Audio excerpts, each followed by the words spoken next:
enter week 7 for the Cardinals as the Texans come to town. The 1-5 Texans and the Cardinals with that huge win over the Browns last weekend. Bob, just some of your thoughts, as you look back on that win against Cleveland.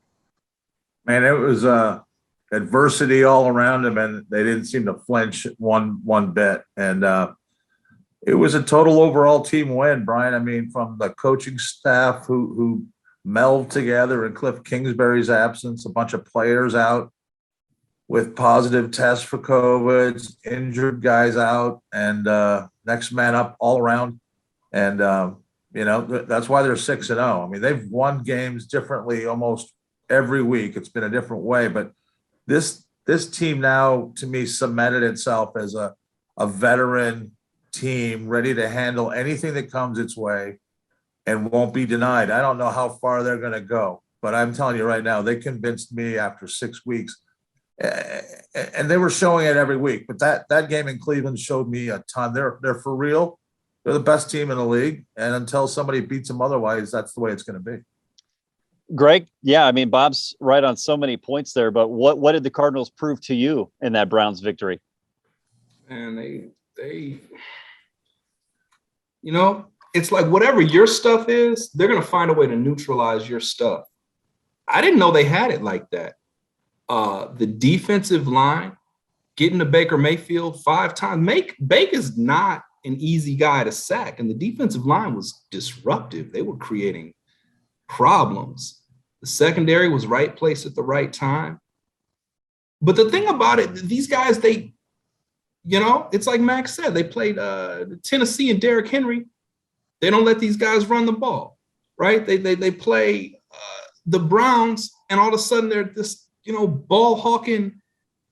I don't know, man. They just morph. And I think if you've got a football team that's smart enough to play that way, and let's not get started on Kyler, man. This guy's spreading the ball all over the field. I mean, everybody is out there doing their job. That's a good football team. Bob, I want to highlight one player that I'm just looking at, and I'm just thinking, going into the season, Jordan Hicks was not a guy that was going to be even in the starting lineup, and now he has 42 tackles to lead the team. What are your thoughts on him and the defense right now? I think I can sum it up pretty simply. When the players voted him as a captain right off the bat, and granted, there's 9 of them, and that's more than they've ever had since they've moved here. They've never had 9 captains before.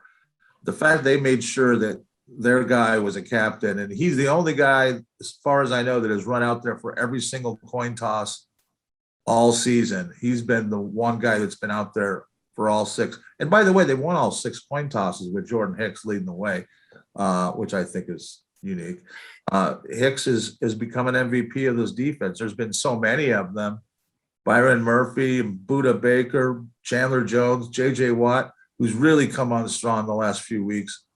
But without Hicks, I don't know if they're 6-0. I mean, he does things every week, and maybe the numbers aren't glaringly wonderful on his part, but it makes you forget about who Zaven Collins was supposed to be. The bright-eyed rookie who was going to start and take over for Hicks, and he wasn't going to get a chance to compete for his job. And now he's not only took his job back, I mean, he's showing the world why they never should have stripped him from that job in the first place. Good for him. I totally agree. I mean, I think he's a highlight to sort of cheer for, and somebody I watch when I'm looking at this Cardinals defense. Greg, I'm going to switch over to the Cardinals offense with you. Hopkins, Kirk, and Green, 12 touchdowns. Rondale Moore is right behind them, but you're right. Kyler is spreading this ball around. This is really impressive offensively. What are your thoughts? So my cousin Rondale, I don't know if we're actually. I'm just gonna claim him.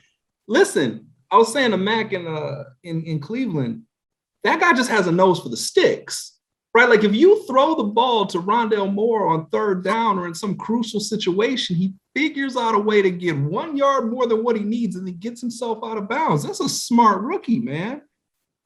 And he's the quickest Cardinal I've ever seen, and I know Kyler Murray's a lightning bug quick. But when this guy, like Greg and I were talking in the press box, how does he get there so quick? You're talking about that. before anyone knew it, he was already got the first down and out of bounds. And wait, how did that happen? And I know, right. Well, because you don't even know how he's going to get the ball, right? Like, are they going to put him in here? Are they going to put him way out there? Is he going to come across? I love how they use that guy. It's like Kyler Murray throwing the ball to Kyler Murray, right? Yes. Which is why he liked Christian Kirk, which is, I think, why he likes Chase Edmonds. Yeah. Yeah, all around, all of these guys are securing the ball, catching it, and moving it forward. It's a really fun offense to watch. All right, so we forward to Sunday as the Houston Texans come to town, and you know, I don't know what else to say here other than let's go for predictions and let's go for what you're looking for from the Cardinals in this game, Bob. Yeah, I'm not gonna mince any words here. I'll start with a prediction like our friend Kent Summers usually does with his silly field goal things. Love you, miss you, Kent. Hope everything is well out there. Zach Ertz is going to score a touchdown in his debut game. I promise you. That's what he gets for sitting next to Kyler on the plane. The Cardinals are going to dominate this game, fellas. 38-10. Nice. I like it. All right, good. And Greg?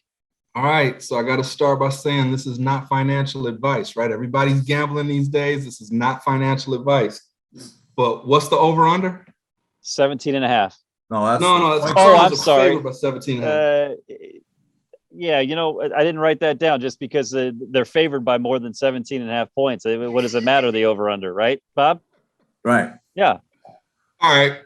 So, and the Houston Texans have made some high-profile trades with the Arizona Cardinals recently. Yeah, they traded a guy they traded a guy who wore number 10. Oh yeah, right, because the other one was free agency. I got you.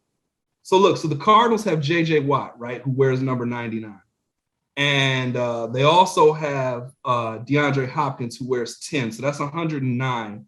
And then the Texans have David Johnson, who wears number 31. So how about 109 to 31? Does that work for you guys? I just never know which way you're going. I'm sure that covers the over-under. You're taking the over then, basically, Greg. Okay, we've got it. Way over. Way over. All right, Sunday. Overdue. Sunday, the Texans come to town, State Farm Stadium. All your coverage here for Week 7 on azcentral.com. If they score that many points, you're taking me out for beers after this game. You're darn right. 109 of them, apparently. I got time.